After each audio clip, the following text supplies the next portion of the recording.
Welcome to my channel Katie English Info. Please subscribe, like and share. Thank you. Hello guys, this is Khursheed Ansari from Keri English info. दोस्तों, आज एक बार फिर से मैं हाजिर हुआ हूँ प्रेपोजिशन के कुछ नए कंसेप्ट के साथ में। दोस्तों, क्या आप भी जानना चाहते हैं तो हमारे इस वीडियो के अंत तक आप बने रहे ताकि सारे कंसेप्ट आपके दिमाग में समा जाए। तो आइए जान लेते हैं उससे पहले कि आज का हमारा प्रेपोजिशन कौन कौन सा है। तो दोस्तों, हमारा आज का प्रेपोजिशन है beneath, underneath, under, below। लेकिन आइए जल्दी से हम इन सारे प्रेपोजिशन का वन बाय वन करके एक्सप्लेन करते हैं। आइए सबसे पहले मैं बात कर लेता हूं बीनीथ और अंडरनीथ की, क्योंकि दोस्तों इसके बारे में बहुत सारे फॉलोअर्स ये कमेंट करते हैं सर बीनीथ और अंडरनीथ में क्या अंतर होता है। तो दोस्तों मेरा जवाब सुन लेंगे कि बीनीथ और अंडरनीथ दोनों में कोई अंतर नहीं है। दोनों का मतलब होता है के नीचे। दोस्तों फर्क यही है कि अंडरनीथ का प्रयोग बहुत पुराना हो चुका है और बीनीथ आज बहुत ही पॉपुलर हो चुका है। लेकिन दोस्तों ये नोट को याद रखेंगे, जिंदगी में कभी गलती नहीं होगी। वो कौन सा नोट है आइए देखते हैं कि जब कोई वस्तु किसी अन्य वस्तु के नीचे हो तो अगर ऊपर वाली वस्तु से उसका संपर्क बना हो यानी कि संपर्क में हो, वैसी स्थिति में हम बीनीथ या अंडरनीथ का प्रयोग करते हैं। और इसे हम दूसरे तरीके से हम ये कहेंगे कि जब कोई वस्तु किसी वस्तु के नीचे हो यानी कि सब्जेक्ट और ऑब्जेक्ट जब दोनों का संपर्क आपस में स्पर्श हो, वैसी स्थिति में हम क्या करते हैं बीनीथ का प्रयोग करते हैं। तो आइए एक एग्जाम्पल ले लेते हैं। जैसे हम कहेंगे कि मुझे आपके तकिए के नीचे एक पत्र मिला या मुझे तकिए के नीचे आपका पत्र मिला, तो हम कहेंगे I found a letter beneath your pillow. दोस्तों यहाँ पे बीनीथ के जगह पे आप अंडरनीथ का भी प्रयोग कर सकते हैं। जैसे I found a letter underneath your pillow. आइए देखते हैं एक और एग्जांपल ले लेते हैं। जैसे हम कहेंगे आपका किताब मेरे बेड के नीचे था, तो हम कहेंगे your book was beneath my bed.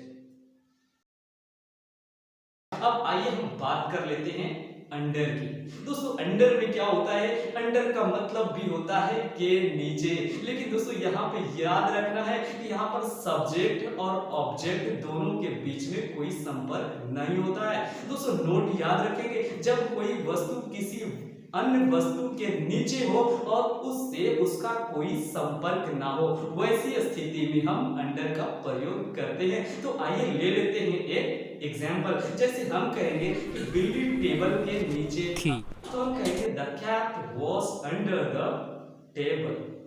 दोस्तों चलिए एक और एग्जाम्पल ले लेते हैं। जैसे हम कहेंगे कोई सन्यासी पेड़ के नीचे सोया हुआ था, तो हम कहेंगे अ says was sleeping under the tree. लेकिन दोस्तों अंडर का प्रयोग सिर्फ यहीं तक ही सीमित नहीं है, अंडर का प्रयोग और भी जगह पे इस्तेमाल होता है। जैसे दोस्तों इसका इस्तेमाल जो है समय की वोटेशन के साथ में भी होता है। जैसे हम कहेंगे I can do this work under 5 hours, यानी 5 घंटे के अंदर मैं यह काम को कर सकता हूं।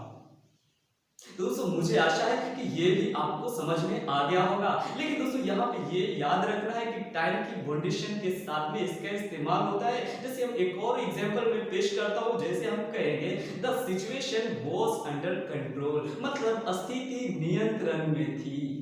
अब आइए हम बात कर लेते हैं बिलो की। दोस्तों बिलो का इस्तेमाल कहाँ होता है और कैसे होता है। दोस्तों बिलो का इस्तेमाल जब कोई वस्तु किसी वस्तु के नीचे हो, जब कोई वस्तु किसी वस्तु यानी अन्य वस्तु के नीचे हो और ऊपर वाले से उसका कोई संपर्क ना हो, वैसी स्थिति में हम बिलो का प्रयोग करते हैं। जैसे दोस्तों यहाँ पर हम कहेंगे, जैसे यहाँ पर हमारा आंख है और यहाँ पर एक तिल है, तो तिल और आंख की दूरी है, ये एक सीमा को बताता है। तिल और आंख की दूरी यानी कि आंख से नीचे यानी उससे सटा हुआ नहीं, वैसी स्थिति में हम क्या करते हैं बिलो का इस्तेमाल करते हैं। जैसे हम एग्जांपल कहेंगे मेरे बाएं आंख के नीचे एक काला तिल है, तो हमारा सेंटेंस होगा there is a black spot below my left आई।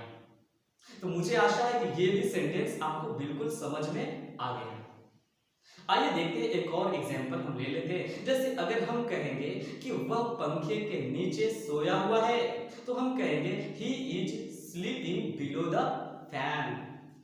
चलिए आगे चलते चलते एक और एग्जाम्पल ले लेते हैं। जैसे हम कहीं नदी में जा रहे थे, लेकिन उन्होंने पूछा भाई क्या नदी में पानी है, तो मैंने बताया यार हाँ पानी था, लेकिन पूछा कितना पानी था, तो हमने जवाब दिया यार द वाटर वॉज बिलो माई नीज, यानी कि पानी मेरे घुटने के नीचे था, घुटने से सट नहीं रहा था, घुटने के नीचे था। तो मुझे आशा है कि ये भी आपको बिल्कुल समझ में आ गया है। अब जैसे एक और एग्जांपल मैं आपको बताता हूं। जैसे यहाँ पर बोर्ड पर जैसे 2 लिखा हुआ है और उसके नीचे 3 लिखा हुआ है, लेकिन 2 के नीचे 3 लिखा हुआ है। अगर मुझे बताना हो कि 2 के नीचे 3 है, यानी कि 2 के नीचे 3 है, यानी कि 3 और दोनों आपस में सटा हुआ नहीं है, तो वैसी स्थिति में हम नीचे को दर्शाने के लिए भी हम बिलो का प्रयोग करेंगे। जैसे 3 इज बिलो 2।